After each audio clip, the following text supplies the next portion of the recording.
Jesus didn't have a problem with people that's in the streets. He had a problem with religious people. How can I help anybody when I was not even able to help my own son? I would never do that. And I became that in a matter of minutes when they took my pain pills away. And I said, I'm not where I want to be, but thank God I'm not what I used to be. This is Faith in Your Recovery. I am Randy Davis. Welcome to the battle.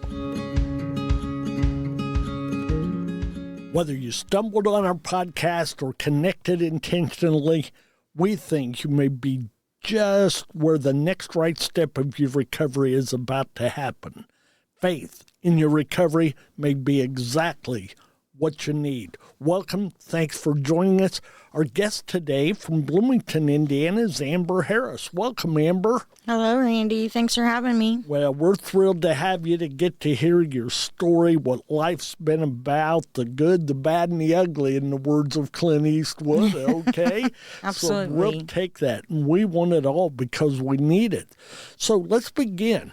As a young person, you were pretty squared away, and things were pretty good in those early years, yes? Yes, in the early years, I was playing all the sports. I was on time to school every day.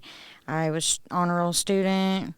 Pretty much was pretty well Just good kid. That child the parents hoped for at that time, right? Well, I don't know if I'd take it that far. Okay, maybe an exception or two. Yeah. After all, you are normal. We'll give you credit for that here today on Faith in Your Recovery. So what was home life like? Your parents, siblings, how did that play? I have a sister that's about 18 months older than me, and my parents were both very young when they had us. They were 16 and 17 when they got pregnant with my sister.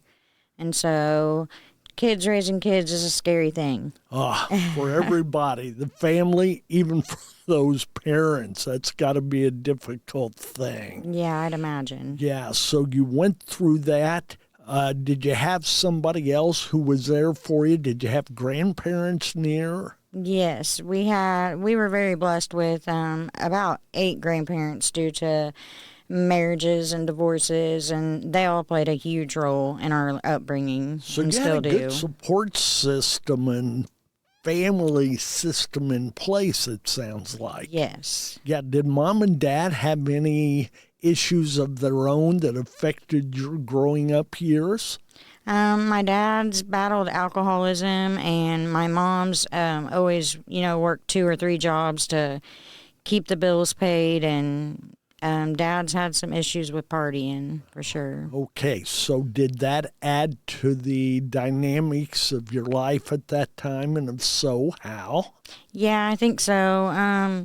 It wasn't until I hit junior high when I started to have trouble, but that was because I was spending more time with my parents rather than with my grandparents at that age. And you see them go through the fights, and, there was cheating involved and a lot of things going on that does disrupt a child's life. Yeah, that certainly would. Those adverse childhood experiences, as they call them, take their toll.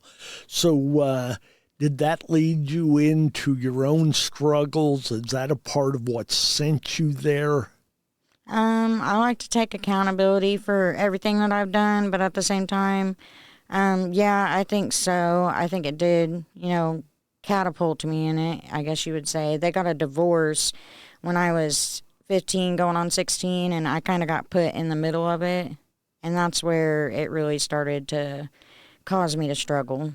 You had to feel kind of stretched during that time, kind of like the old Gumby character that you could pull and stretch out. That had to be one moment you're with this one moment that one, and for one at the particular moment, which makes you feel guilty about being against the other, I'm going to guess. Yeah, you get put in the middle a lot. That's a good example. So your grandparents, were they pretty well there for you during that time? Oh, yeah. My grandparents have always been there for me. I've lost a few of them since then, but as you get older, they have to loosen the reins and let you make your own decisions, too. And so when you spend more time with the disruptive side of the picture, then that's obviously what shapes you. And you said you were like 15 when all that happened. Yeah, I was probably around 11 when we first started staying with them more and being around them more. And because before that, we were with our grandparents almost every weekend. Uh-huh. And that's a lot of what my memories are. Okay, the demise of your parents' relationship was in that 16-year-old range. Yeah. Yes? Okay, so how did you play that out? What were you like in school at that time? I started skipping class, started hanging with the wrong crowd. This is during junior high years, yes? Yeah. Okay, go ahead, tell us some more. Started skipping class, hanging out with the wrong crowd, smoking marijuana. I ended up getting kicked out of school my 9th grade year for skipping too much, actually. So I was really behind on credits by then. I ended up dropping out at 16 and getting my GED. So I didn't finish out my high school diploma. Okay, but you ended up getting that equivalency diploma, as they called it then, yes? Yes. All right. So tell us more about those struggles, maybe during your high school years, who you were, what you were like, your behaviors. I was still a pretty responsible person. I took care of myself for the most part. I worked full time. I started dating a boy, fell in love with him, and he had his own struggles, his own split family life, and he actually battled drug addiction, and he was getting in trouble, and then that's obviously the crowd that I fell into, too. So how old were you at that time? 15. Okay. And so you said that you didn't necessarily say, but that probably helped to build your problems, expedite them, cause you to sink lower. Yes. You had been running with the wrong crowd, as you said, and usually that's because we get positive attention from those other individuals.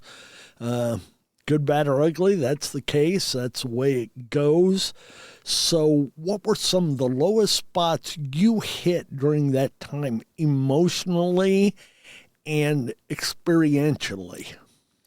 During my teenage years? Yes.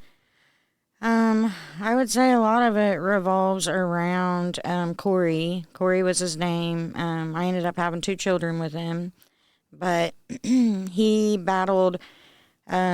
We all think that he was bipolar, and they didn't notice it until later on, but he was doing a lot of drugs that I didn't understand anything about. And as I slowly started figuring it out, his world was just crashing. He was crashing all my vehicles. I had brought him out of an overdose several times. Before the end of it, he was diagnosed with drug-induced psychosis. So I'm going to guess that made life pretty unpredictable, other than the thought, what's the next thing that's going to happen? Absolutely. Yeah. Absolutely. Yeah. And what were the worst things that happened during that time, Amber?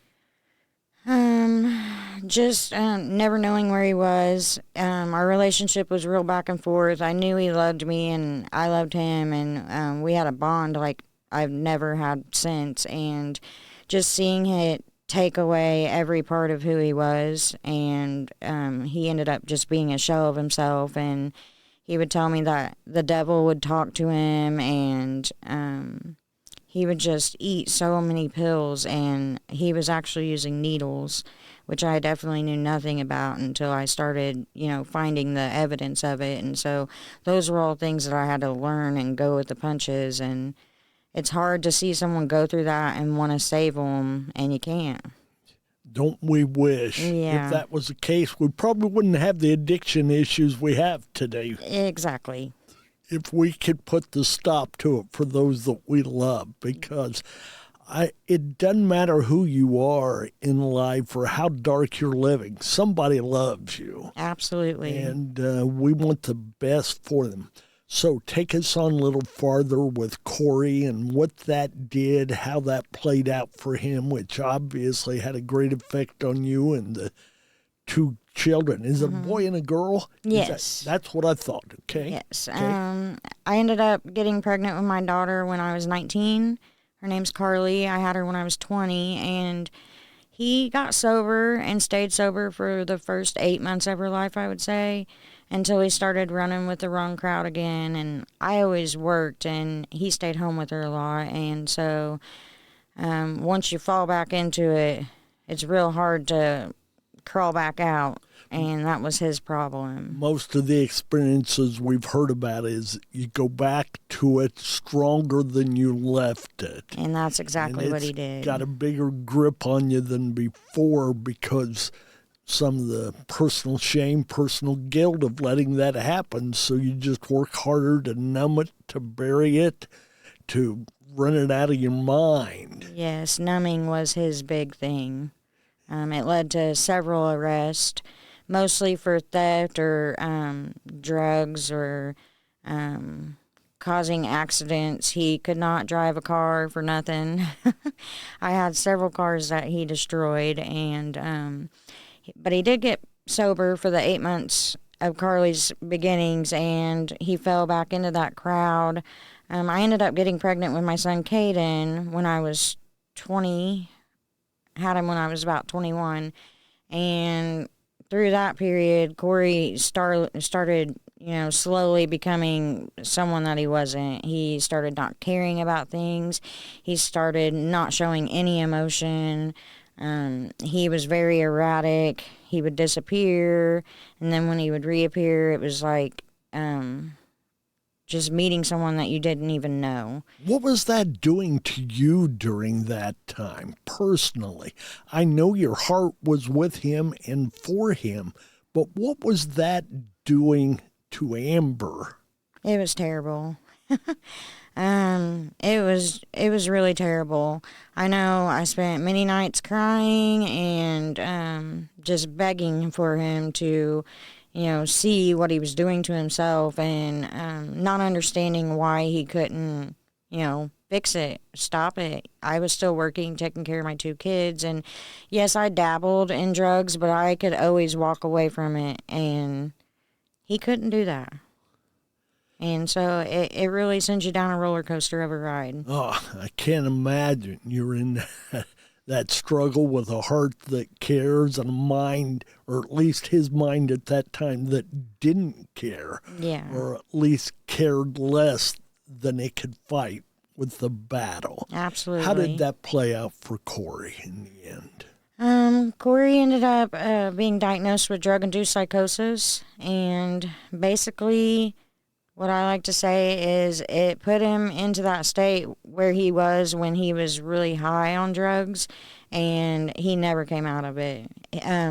For a while, when he would be sober for a few days at a time, or, not high, when you were around him, you could see a little shimmer of what he once was. But by the end of it, he was just a shell of himself, and he was no longer him. Looking at him, it was like his eyes would look right through you. He just basically was not there anymore. And he ended up passing away on May 2nd, 2010 from what they call drug-induced psychosis induced with pharmaceutical intoxication.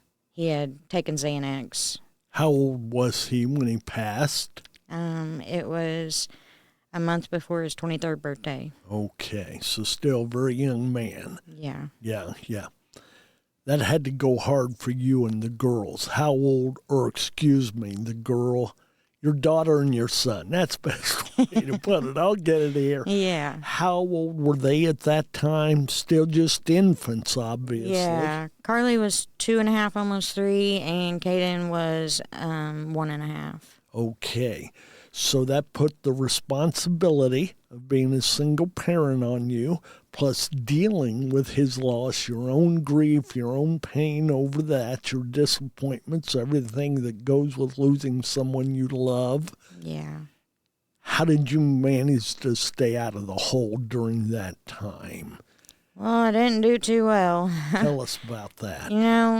You would think being someone that watched the one that you love and the father of your children go through that would be the very last thing that you would ever think of doing. And that's just not what happened. And I like to say God had to humble me in that area. And now I've seen both sides of the fence.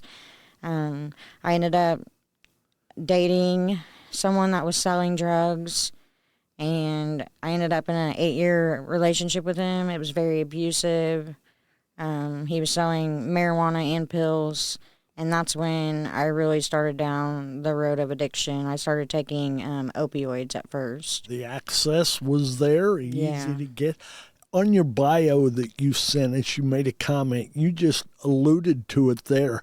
But God had to break you in order to make you. Yes, he did. Yes, he did. Yeah, and you feel like that brokenness took place during this time of your own struggles where you turned to the pills, the opioids, the other means of getting high through your addiction, yes? Yes, absolutely. At that time, I didn't grow up in church, never understood God, never sought after God or anything, but I did think he existed, but I was very angry with him. Very angry, and I just did not understand, like a lot of people do, how could a good God let this happen?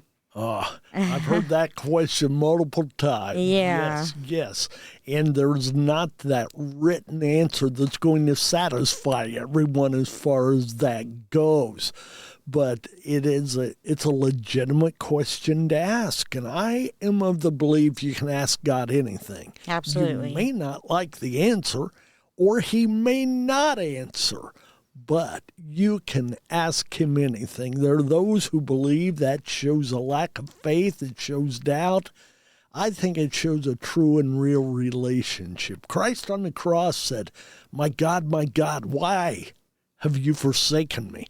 If he can ask that question, I don't mean I'm the ultimate one in any way, shape, or form, but if he can ask that of his Father, I believe I can ask that as well. Absolutely. And I've been there. So you didn't have that relationship with God, but you recognize God as a being and as a supreme power, obviously, yes? I did. The closest I think I got to learning about God was when we were teenagers. Cory had been in trouble for drinking under the age. So he got community service, and they wanted him to do Bible study groups once a week, and that was something that we did together. And that's probably the only time I can remember doing anything as far as learning about God. So a seed got planted at that time. Yeah, for sure. Yeah, it's just that overflow effect. Yes. And, it happens whenever we get around him, that's for sure. Okay, so you lost your husband. He was right at the age of 23. How old were you? I had just turned 23. Okay, so you were basically the same age. Yeah. Yeah. 5 months apart. You had the girls. What was your next step? I keep saying that. I mean your daughter and your son. I'll get it here in a minute, okay? That's all right. Yeah. He'll forgive you. All right. I hope so. I hope he's not a big, tough guy, all right? Oh, no. Okay, good deal. He's short like me. Good, I feel better. He still may be a chihuahua in his fighting skills. I He don't might want to think mess so. with that. Yeah. So go ahead and tell us, how did the next stage of life play out? Well, when Cory passed away, I was working full time. I had my own apartment. We were actually not together when he passed away because of, he wasn't himself for a very long time. So when he passed away, it wasn't like, that love wasn't still there. So it was very traumatic for me. But I ended up turning to someone else, and I ended up giving up my apartment. I lost my job. I ended up moving in with him, and This is the guy you mentioned earlier that was the dealer and had Yeah. all the drugs available. You had the 8-year relationship. Yeah. With. Okay. And I can see the control and the narcissistic behavior now, looking back. But when it was going on, I didn't see that. I thought he cared. I thought he was just trying to help. Yeah. So hindsight's 20/20 most of the time. Yeah. In the middle of the battle, we don't always see well. Were your grandparents still part of your life at that time, Amber, or had that just by age, had that separated some? A couple of them had passed away when my kids were babies. Well, when my daughter was a baby. My son wasn't born yet, but I distanced myself from them. I took myself out of that equation, unfortunately, and they were always there for me. They would always, come in the blink of an eye, answer the phone for me, but I never reached out. Did you have anybody there you did reach out to, or were you just trying to deal with it all yourself? I would say my family didn't really understand what I was going through because they thought, oh, well, he was just on drugs and he wasn't treating you the way that you deserved and he did you so wrong in so many ways, and they just didn't understand addiction. Now that they've seen me go through it, I'm sure that they see things in a lot different light, but I can recall at one point one of my family members telling me, and it was just a couple months after he passed, that you need to just get over it. That's all you can't do nothing about it. You just need to get over it. And those words have stuck with me through all these years, and it's just like, because he passed away right before Mother's Day, right before his birthday, my son's birthday, Father's Day, Memorial Day. So you got all those family get-togethers, and that makes it hard. Don't you wish it was that easy? That I do. You could snap your fingers and get over that kind of pain? I do. I've suffered that too early in life. I was 23 when my mother took her own life, and comments that were made still ring in my ears, Yeah. okay? And if I could just snap out of it, I would have. I'd have loved to, but I dealt with that for quite some time, just as you're continuing to deal with that set of circumstances. So along with that, you've got all of this going on. When did you start? Tell us a little more about your addiction battle. And then I have a question. Okay. Yeah. So like I said, it started out as opiates, and I'm talking like Oxycontin, Opanin, things of that nature. And it slowly progressed into whatever you could get your hands on.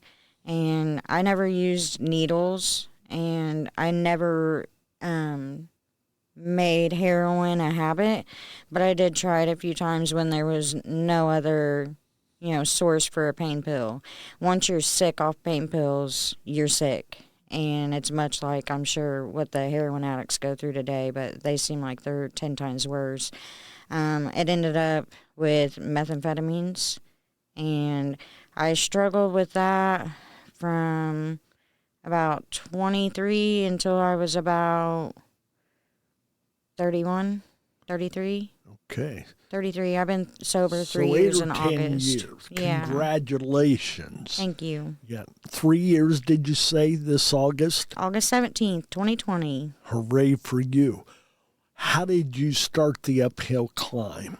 What inspired you to get out of that lifestyle and to change your life? I wanted it. I always wanted it, but it is so hard. It truly makes a warrior out of you, I'll tell you that.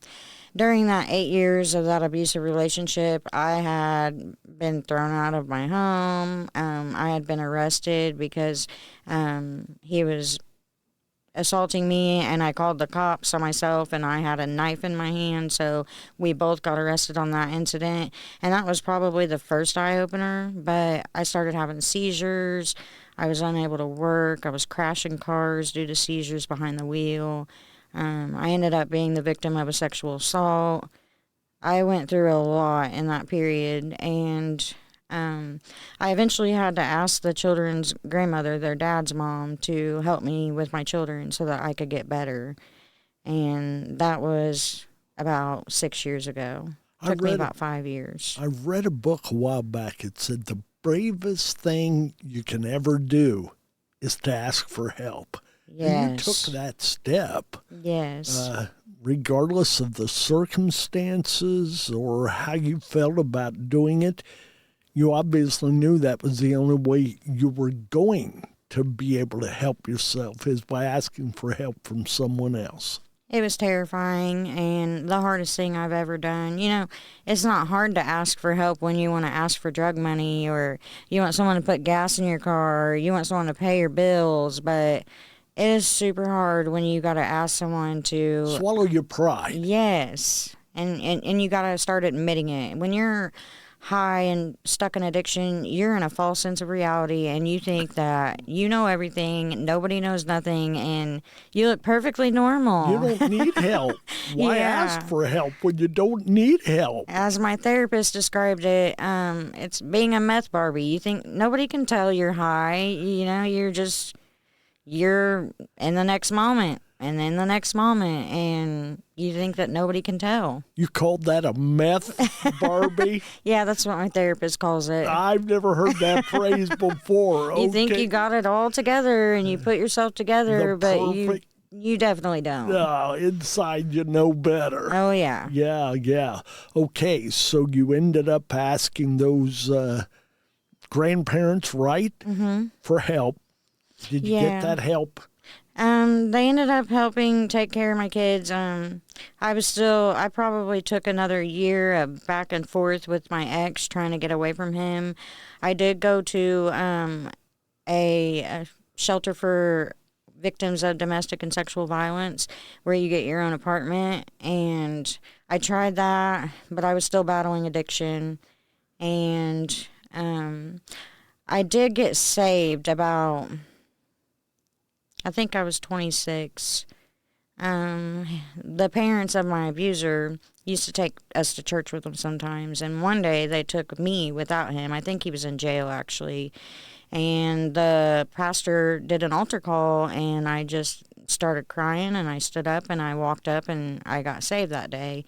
And I think that that's when the Lord really started working on my heart. But at the same time, I got assaulted right after that happened, and I'm still battling the abuse and the addiction, so I wasn't seeking him. And now that I look back, I can see that all play out. But what an important thing that was, that moment, to make that kind of decision, because Oh, gosh. obviously you draw upon that decision Oh, today. goodness. Yes, I do. Yeah. Tell us a little more about that. Tell us about the walk you're experiencing now. You're nearly 3 years clean. What's life like as far as the family goes, professionally? I know you're into an experience that you labeled Girls Gone Wise Ministries. We want to hear about that. Want to hear about your faith journey. Tell us about some of that. All right. So I finally got out of the abusive relationship, and not long after, I got arrested for a possession charge. And it was there Jesus found me in a jail cell. I had a seizure while I was in population, and they took me to a padded cell because there was no infirmary. So all I had was me, a blanket, and a self-help edition Bible that a friend had given me. And it was there that I started reading the red letters, and it just all started making sense to me, and it has totally changed me from the inside out. I mean, I still have my faults like everybody does, but Absolutely. I got out of jail, and I was... Hold it. I want to back up a minute. You said you read the red letters. I know what that means. Tell the folks what it means for those who may not know. When you're reading the red letters, you're reading Jesus' words, Yes. straight from the mouth of the Son of God. Those are his quotes. That's our touch with him, those red letter words. Yes. There's the red letter edition of so many Bibles, and that's what you're looking at there. Not every Bible has them. Not every Bible needs to have them. But when it does, that's the good stuff. Yes, Yeah, it really calls yeah. attention to it for those that don't understand it and don't know what to look for. Yeah, we like to be as clear as we can be here on Faith in Your Recovery. There are terms that you use from different communities and cultures that not everybody understands, and I wanted them to hear the red letter words. Those are Jesus words, folks. Absolutely. Yeah, and they carry the weight. Tell us more about that. So, it was there that when I was in the holding cell and I first opened my Bible, the first thing that Jesus started teaching me about was what Paul tells us in Romans 13 and respecting your authority. That really set me on a journey to where I'm at now. I started realizing that it's not those people that put you in that position. It's you that put yourself in that position, and you should still respect those. And he talks about how God places those people in your life for a reason. And We don't always like that reason, do we? we don't. It goes back to what you were saying earlier when you were talking about some things we do because we want to, some things we do because it's right to do them. Yes. Regardless of how badly we want to do it, if it's right, we better be doing it. Absolutely. And that's the way it was with this and you and authority. They'd always been the evil ones, the enemy. Yes. And now you're coming to realize they're there for me. Yes. If I hadn't been in this situation, I wouldn't be dealing with them. Yeah, that was a huge eye-opener for me. And when I got out, I was sentenced to a year on probation. And that was going okay until COVID hit. When COVID hit, I slipped. And I started just drinking and, dabbling again until one day they reopened the courts and I couldn't reschedule my appointment anymore. My drug and alcohol counselor said, you have to come in or you're going to jail. I'm issuing a warrant. So I did, and I failed. They wanted to send me back to jail, and I begged them not to. And she asked me, why shouldn't I send you to jail? And I said, because jail won't help. I need services. I need help to understand what's going on with me. And that shows such an insight right there. Go ahead. I needed help to understand what was going on with my mind, why I couldn't turn away from it, and what I could do to fix my emotional trauma, the physical trauma, just all the underlying issues. And jail wasn't going to help. In Greene County, there are no services. You were lucky if you got church once a week. And if you did, her name was Georgia, and she's another person that's really inspired me to go down the path I'm on. She would come once a week on a Wednesday for 1 hour from a local church and just be the church. And so I slipped up, and they let me go to rehab. I did that for 28 days. And I came from the country to Indianapolis, and I was totally out of my element. But, man, did I learn a lot. They say knowledge is power, and it truly is. I learned that in one of my accidents. I had what they call a pseudo-bulbar effect, which is the front part of your brain that controls your emotions, tells you when you should laugh or cry or be sad. Those were all kind of jumbled up. So they put me on medication, and they started working with me, teaching me about my addiction. I started doing the therapy when I got out of my 28-day program. I completed that, and I was just doing therapy, and I was like all in. And I would like to say I remember the day that I said I'm going to go to school for ministry, but I don't. I just remember coming out and being all about God, all about the Bible. I couldn't work yet, didn't have a license. I didn't have money, obviously, so I just stayed at my mom's and I read the Bible, and I started applying for classes, and I graduate now in May. So what is this? You said, I'm assuming you're talking ministry school that you're graduating from. That will qualify you for what? I don't know, Randy. Okay. I'm taking biblical studies right now because I don't want to be a false teacher. I want to teach, what Jesus wanted us to teach. And so I'm learning what I never was taught. And I'm taking what I'm learning, and I'm taking my experiences, and I want to take it to the female inmates of the local jail that has no services. That was my next question. How do you want to use this? And you're answering that. Well, I want to help them learn about their traumas, their substance abuse, their, mental illnesses.